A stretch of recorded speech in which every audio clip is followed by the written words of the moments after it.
If you're building or you intend to build a body of work that carries weight, substance, and depth, if you consider yourself a thought leader or a paradigm architect, if your work involves transforming people and systems, and if your goal isn't simply to share content online, but to fundamentally shift how people think and act as a result of that, then this video is for you. So you want to hang on to the end.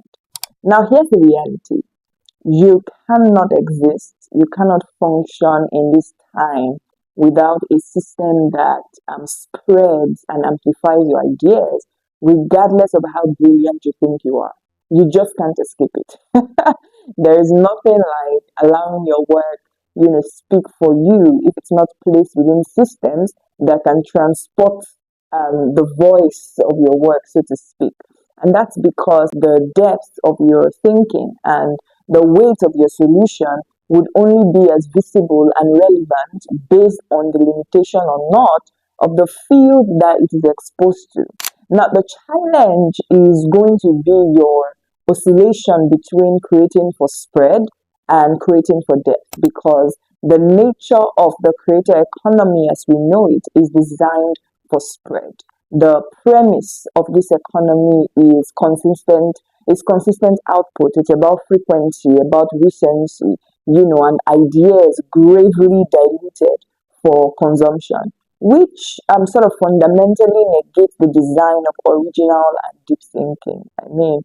Spread in itself tends to be at loggerheads with depth. In fact, I find that there's a crisis of wrong and misconstrued information by loud voices who have mastered how to churn content at the rate this economy desires, right? The problem here becomes the enthronement of ignorance, the arrest of language, and the imprisonment of depth at scale.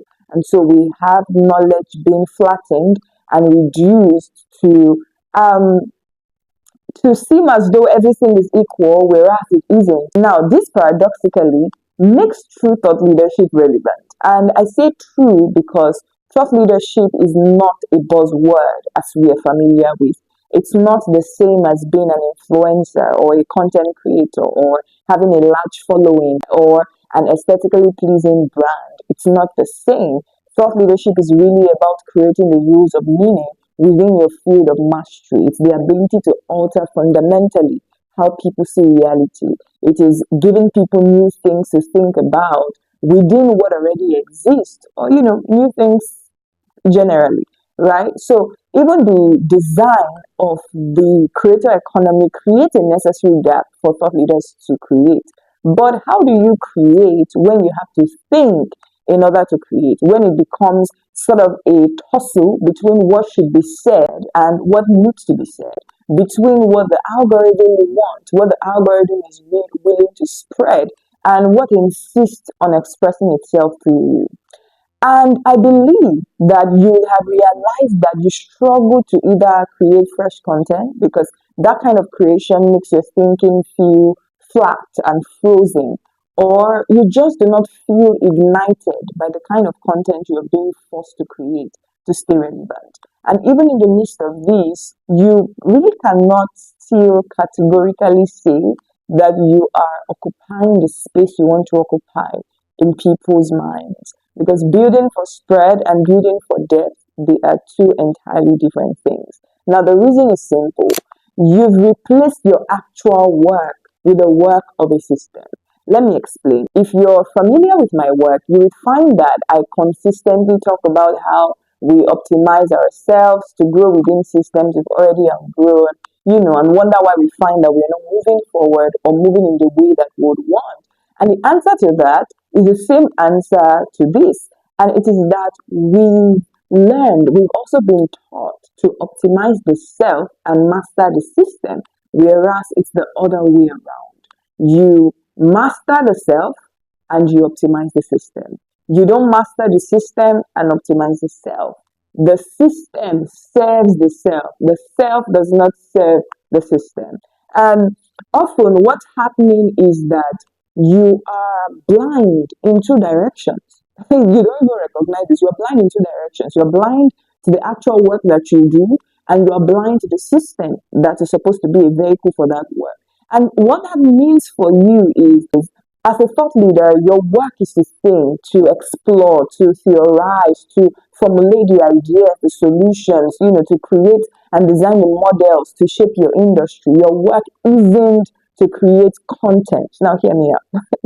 Hear me out. Your work isn't to create content, because if you think of your work as creating content, what you're doing is you are making the package the substance, the map the territory, and that's where the friction is, because content and everything that you do to build or express your thought leadership is the vehicle that your thought should travel in. You've got to see the system as transportation for your wisdom, not the wisdom. You can't service the system has to service you. It is not the work. Your work is thinking, your work is creating, your work is exploring. So when you're spending so much time trying to create content rather than doing thinking, you are playing into the system, and the reality is you will not laugh, because you've now become the commodity. The idea of systems and its purpose is designed fundamentally, right? It's designed.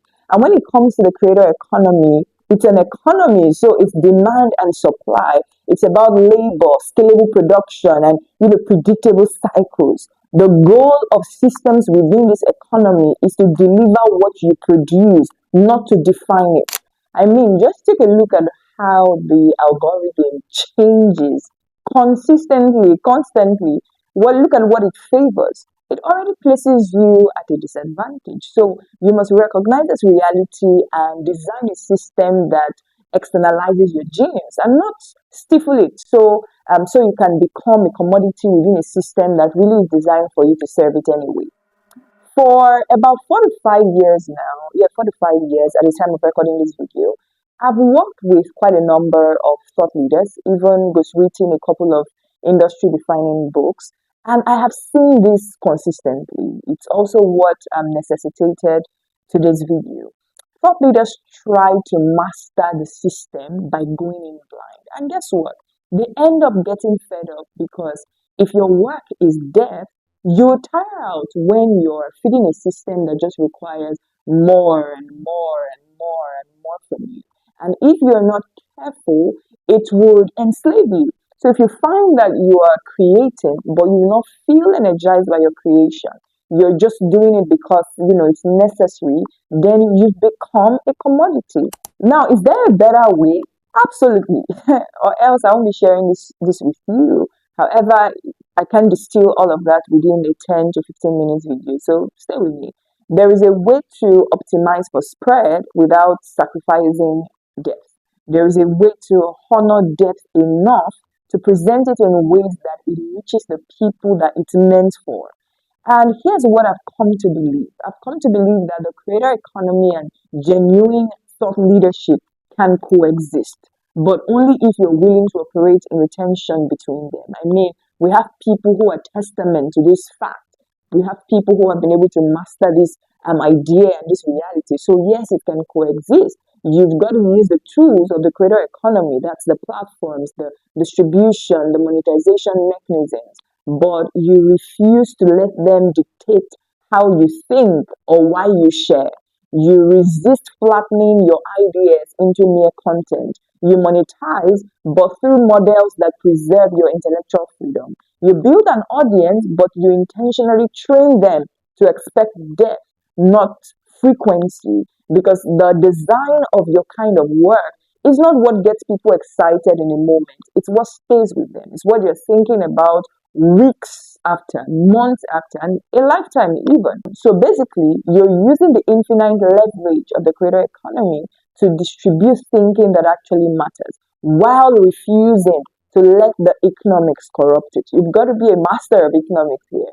So the creator economy will keep evolving. That's just the reality. To keep evolving and to keep changing, the platforms will change, the monetization models will shift, we'll have newer and newer tools, newer and newer infrastructure. It's going to keep evolving.